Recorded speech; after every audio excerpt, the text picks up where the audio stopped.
ഇത്രയും ചെറുപ്രായത്തിൽ ഒരു യുവതലമുറയെ തന്നെ ഉണർത്താൻ പ്രചോദിപ്പിക്കാൻ ഈ കുഞ്ഞിന് സാധിച്ചിരിക്കുന്നു എന്നതാണ് ഈ വീഡിയോയിലെ ഓരോ സെക്കൻഡിലും നമുക്ക് കാണുമ്പോൾ മനസ്സിലാകുന്നത്.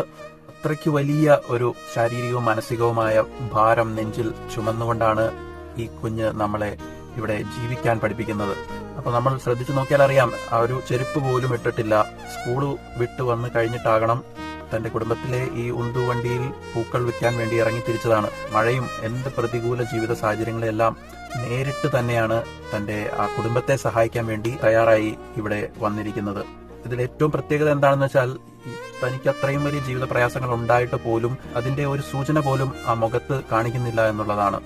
മറിച്ച് ചെറുപുഞ്ചിരിയോടെയാണ് തന്നെ സഹായിക്കാൻ വന്ന ആ യുവാവിനെ ആ കുട്ടി അഭിമുഖീകരിക്കുന്നത്. മാത്രമല്ല, വളരെ വിനയത്തോടെയും വളരെ അച്ചടക്കത്തോടെയും മര്യാദയോടും കൂടെ ആ യുവാവുമായി സംസാരിക്കുന്നതും കാണാം. അപ്പൊ ഇത്രയും ചെറുപ്രായത്തിൽ യുവാവിന്റെ അത്രയും തന്നെ പക്വതയോടെയും ആ മര്യാദയോടെയും നല്ല വ്യക്തിത്വത്തോടെയുമാണ് ആ കുഞ്ഞ് ഇവിടെ പ്രതികരിച്ച് കാണുന്നത്. എന്തായാലും വരുന്ന തലമുറയ്ക്കും ഇത് കാണുന്ന ഓരോ പ്രേക്ഷകർക്കും ശരിക്കും ഈ കുഞ്ഞ് ഒരു അത്ഭുതം തന്നെയാണ്. ഇതാണ് യഥാർത്ഥ ഹീറോ എന്ന് തന്നെ നമുക്ക് പറയാം.